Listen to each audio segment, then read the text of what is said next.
Hey there, Internet. My name's Luxander, and we're going to talk about the Democratic Party and the debates and the destroyed fiction of leftist unity. Good morning. Hello. People seemed to really enjoy the video that I did about becoming a socialist, the last video that I uploaded. So, in light of that, and because this is something that I'm thinking about a lot, it's going on in the world, it's present in all of our brains, we're going to talk more about politics. And I sort of want to give my impressions of how the debates have been going specifically and how I think just how things have been developing from my perspective in that particular context. And to be clear, I'm not necessarily going to go into incredible detail about everything that was discussed in the debates. I wasn't even necessarily fully paying attention and haven't gone back and rewatched over every single moment of the debates. These are general ideas and impressions. It really seemed to me as though there was a strong attempt among the candidates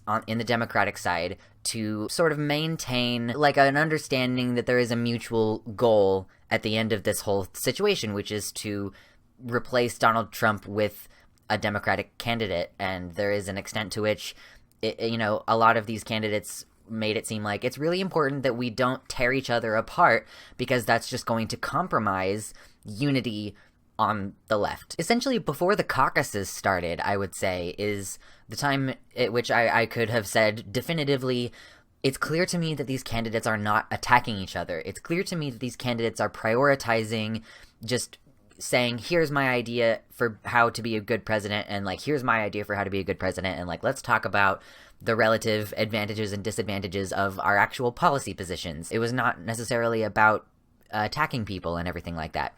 And then, I think the place where it really started to fracture was when the question was asked on the debate stage of, okay, Senator Warren, when Bernie Sanders said that a woman couldn't run for president, all that shit. That was really where this sort of united front that was being presented started to fracture. And obviously a lot of people were really upset because it seemed like these two people had ostensibly been friends, and now there's people who think that Bernie said something really fucked up and that's not okay, and that was what was the problem. And some people were saying like, clearly this was a miscommunication and Elizabeth Warren is just treating it like a factual statement of sexism on Bernie's part. And CNN asked the question in such a way as to reinforce this narrative that like, okay, this is the factual situation of what happened. Basically, it's one of those situations where a miscommunication can turn into gaslighting on one or both parties' behalf. Like it's one of those situations where people can feel very differently depending on what side they're on. But the point of me bringing it up is that before that, there was a lot less open contention between the candidates themselves on whether they were allied in the overall fight here. And I think it definitely inflamed any kind of competition that the people are feeling, the people who are supporting these two candidates. Before that point, I'm sure that tensions were not nearly as big. I didn't see a whole bunch of snake emojis or anything like that prior to this event. I'm not saying that there wasn't contention, but I think that was truly the beginning of, oh, now we're going for dirty stuff. Now we're fighting. Now we're not friends anymore. Now we have public beef. Now that on its own is probably not enough to say leftist unity has been destroyed or is seriously compromised in some way. And then there was the first debate with Bloomberg on the stage. I hadn't really had this thought process about the unity of the Democratic Party. Like the Democratic Party being unified against Donald Trump and the Republican Party, okay? Like, obviously, within the Democratic Party, people are going to have differences of opinions about how things need to be done, okay? But the point is, they were ostensibly united against Donald Trump before that. So, the point at which I really, really was like, oh boy, the Democratic establishment is deliberately sabotaging this concept of we need to band together in order to defeat Donald Trump.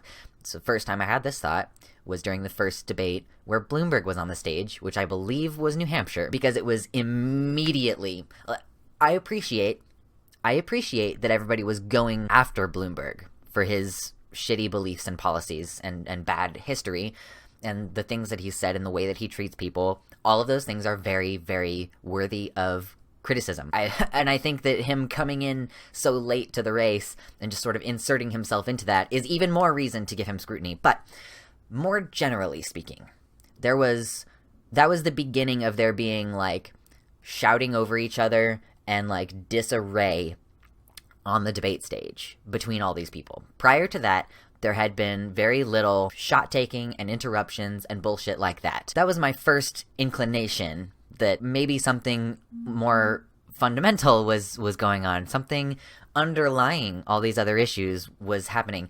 This is the point at which I have to admit that this is a little bit of a conspiracy theory. It's really, like, at what point do we say this is incompetent, and at what point do we say, like, this is clearly being orchestrated? It's like Boris Johnson and how he deliberately has this image of being a goofball, and he uses that to trick people, you know? Like, it's kind of this, like, a similar thing with the Democratic Party, where it's like, are you incompetent or are you malicious? I can't tell the difference, and at a certain point it doesn't matter, because the effect is that of someone who is malicious. So then we had our Nevada debate, and this is the one that I probably paid the least full attention to, because I'm kind of getting exhausted about this whole process. There was a lot more of this interrupting each other, talking over each other, making fun of each other. I think it was actually in New Hampshire that there was that moment between Pete Buttigieg and Amy Klobuchar, where she was like, you know, are you mocking me or just calling me stupid?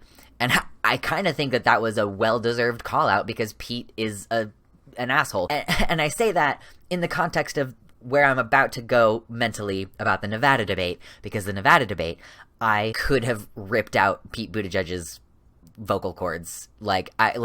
Who is letting this man just talk over Bernie? Like, Bernie was like 10 or 15 seconds into his answers, maybe. Bernie is asked a question, given a chance to speak, and Pete is just talking over him.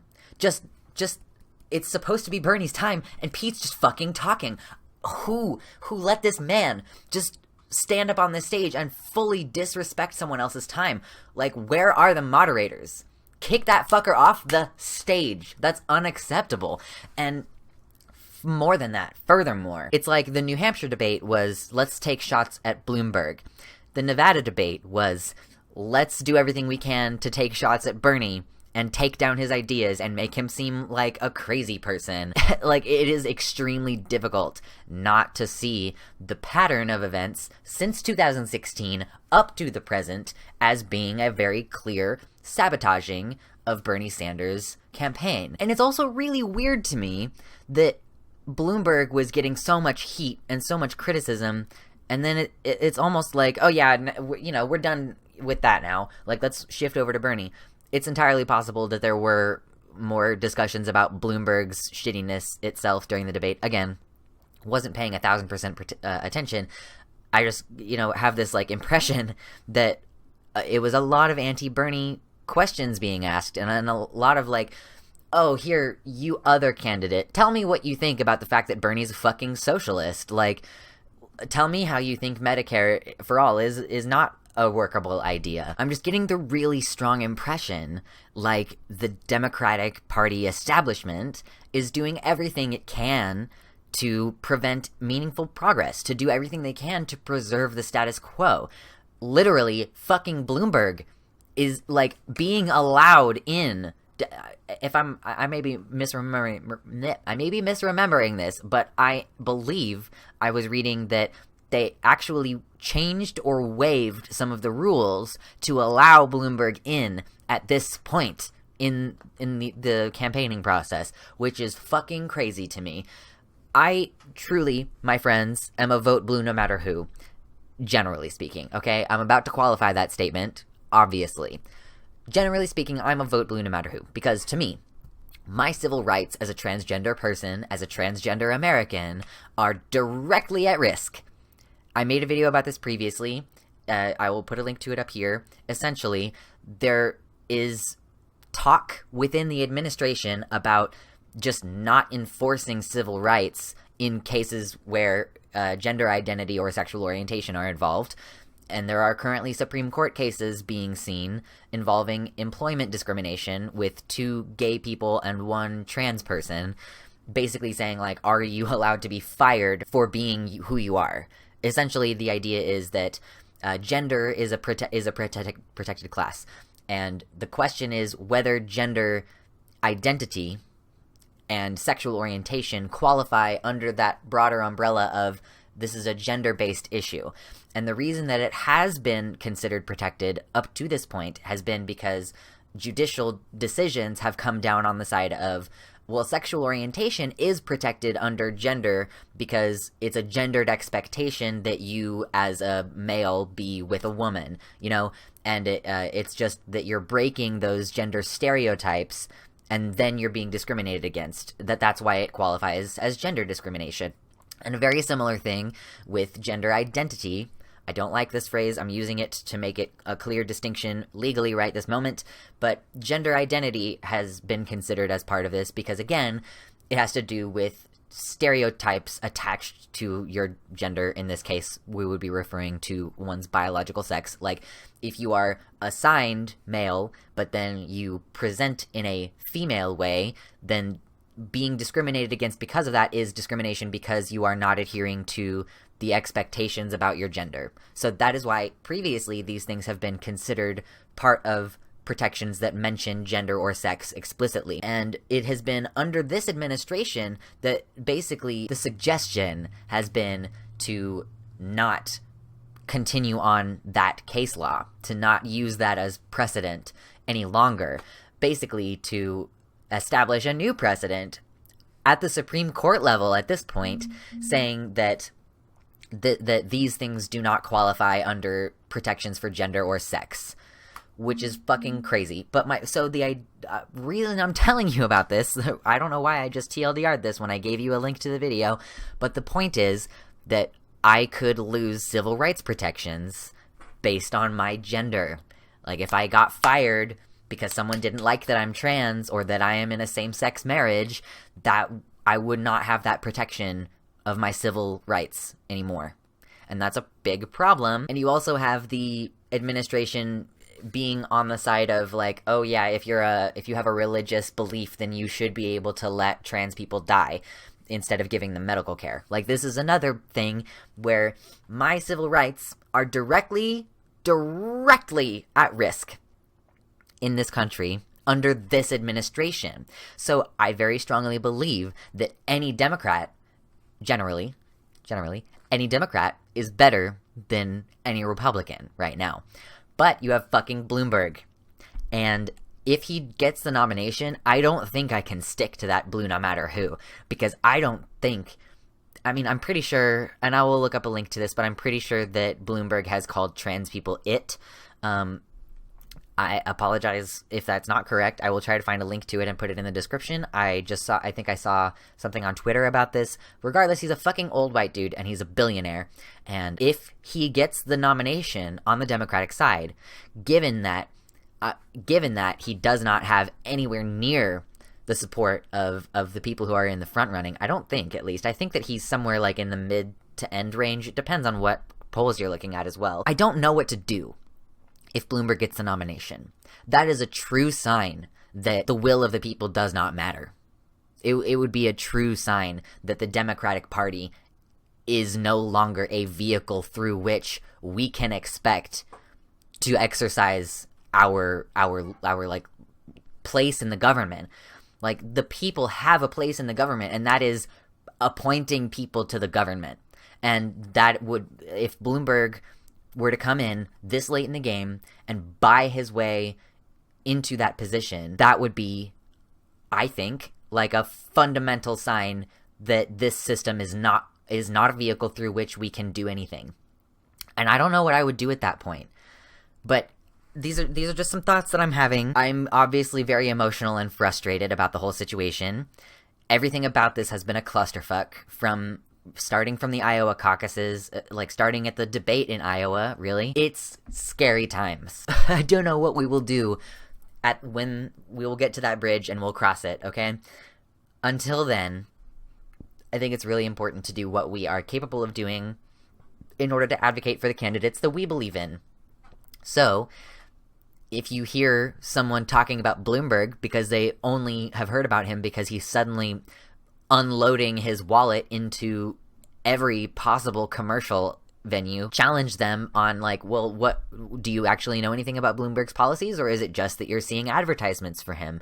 Do you actually know anything about his history? Do you know anything about what he did when he was mayor of New York City? Independently, on an individual level, those are conversations we need to be having. I really also think that it's important to primarily focus on advocating for your candidate and advocating for them on a policy basis as much as possible. Policy basis and what's their record? What have they done in the past that aligns with what they are representing themselves as believing in right now? And what have they done in terms of putting their own interest or the interest of the people first and foremost in their decision-making process?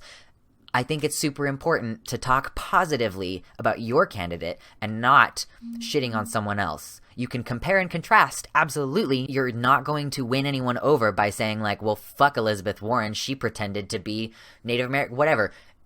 Yes, that's important, but that is not how you're going to get anywhere. And all of this that I'm saying is, these are interpersonal things that you can do. You can do this over social media. Say positive things about who you believe in and why you believe in them and why they have your support and your hope in this election. Do that, and if you're capable of doing so, I know that it's extremely difficult for me, if you can volunteer for the candidate that you want to volunteer for, if you can text for them, if you can call for them, if you can canvass for them, get like officially involved if you can. You don't have to. There are obviously, as I just listed, there are other ways to spread this message, but that is absolutely a valid way to do it. And if you have $5 to spare, you can put that toward the candidate that you believe in. They need the money in order to succeed, and it's a lot better coming from you than it is coming from some fucking super PAC or a billionaire, you know? We need to make it very clear what we believe in and what we want out of this election. And if we put everything we can into it and we end up totally fucked over and Bloomberg is the Democratic nominee, then you definitely know that the Democratic Party no longer represents the will of its constituents, no longer represents the will of the people that they pay the most lip service to representing. It is incredibly important to hold their feet to the fire. And it is entirely possible that saying Bernie or bust is people's way of holding people's feet to the fire. I want to make it clear that I don't condemn anybody who's Bernie or bust or who says that they will only vote for Warren or whatever. I think that people are holding that belief because of the fact that you need the Democratic Party who is supporting Bloomberg to understand that that's not fucking okay.